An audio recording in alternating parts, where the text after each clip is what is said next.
Ada pertanyaan yang menarik buat saya, tentang keterangan ahli di pengadilan itu. Jadi saya, eee, barusan saja, menjadi ahli di satu persidangan mengenai pasal 242 KUHP itu, ya. Saya tidak membahas itu, tapi yang saya akan bahas itu adalah mengenai pertanyaan yang ditanyakan kepada saya tentang ahli ini. Jadi, pertanyaan begini, "Pak, kenapa Bapak tidak menyimpulkan Pak waktu Bapak memberikan keterangan?" Nah, ini pertanyaan kayak gitu.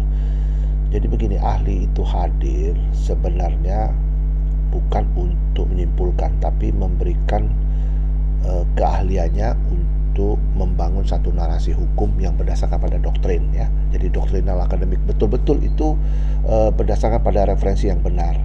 Jadi kalau seandainya ahli itu ditanya, ya ahli akan menjawab secara doktrin, dia tidak akan masuk dalam pokok perkara, ya. Jadi pokok perkaranya itu tetap akan diperdebatkan antara JPU dengan pihak penasihat hukum, ya. Saya tidak ngomong kuasa hukum karena kuasa hukum itu untuk keperdataan, tapi ini pidana, jadi penasihat hukum. Nah, persoalannya tadi di sidang katanya Bapak itu dicecar dengan pertanyaan-pertanyaan yang nampaknya menggiring, tapi Bapak nggak jawab. Kenapa Bapak tidak mau jawab pertanyaan mereka yang menggiring? Ya pasti saya tidak akan jawab pertanyaan-pertanyaan seperti itu. Itu kan kewenangan hakim. Kalau ditanya ini benar apa salah, Bang? Ya hakim itu, bukannya kewenangan saya untuk memberikan keterangan seperti itu. Dan terlebih ketika pertanyaan itu dilanjutkan, dia melihat itu penasihat hukum tuh, ada seorang penasihat hukum tuh mata ngelotot-ngelotot gitu ya, terus nanya ya yang nggak bukan pokok perkara, nanyanya Bapak siapa yang undang Bapak waktu waktu apa namanya itu membuat keterangan di apa berita acara itu. Kan pertanyaan-pertanyaan yang tidak apa substansi sama sekali, itu yang saya tidak jawab sama sekali gitu. Terus saya bilang ya sudah, terus aja dipertanyakan yang kira-kira yang masuk substansinya, itu yang apa yang ditanyakan secara doktrin akademik. Ini yang sering terjadi, dan itu bukan terjadi sekali dua kali tapi terus menerus ya. Ini mesti ada pembelajaran bagi penasihat hukum ini supaya dia tahu kedudukan ahli itu.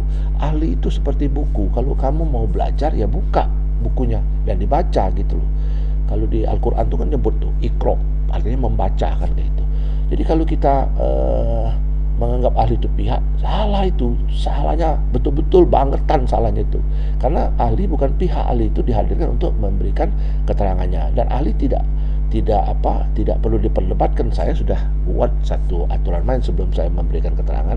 Saya tidak mau didebat, saya tidak mau ditanya dua kali dan lain sebagainya. Karena apa? Ini menyangkut masalah doktrin ya, doktrin akademik. Nah, ahli hadir bisa permintaan siapa saja, siapapun hadir sebenarnya nggak ada kepentingan ya, nggak ada tendensi untuk membela si A, si B, si C kan. Kalau ahli sempat membela, itu bukan ahli menurut saya, itu jadi advokat. Jadi pekerjaan advokat itu ya yang diambil alih oleh ahli gitu loh.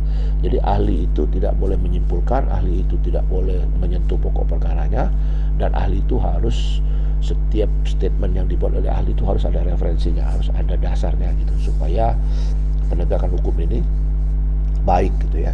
Apalagi yang mulia itu kan punya tugas refinding, menemukan hukum, rehtu passing ya, menerapkan hukum. Itu hal yang menurut saya cukup berat ya, yang dibebankan kepada yang mulia itu. Nah, yang mulia yang menggali tadi kan, karena prinsipnya si yang mulia itu menganut azas tidak ada res vakum, tidak ada kekosongan hukum, harus menemukan hukum.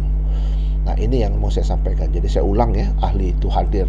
Sebenarnya hadirnya ahli itu ya harus didengarkan aja kan, disimak ya.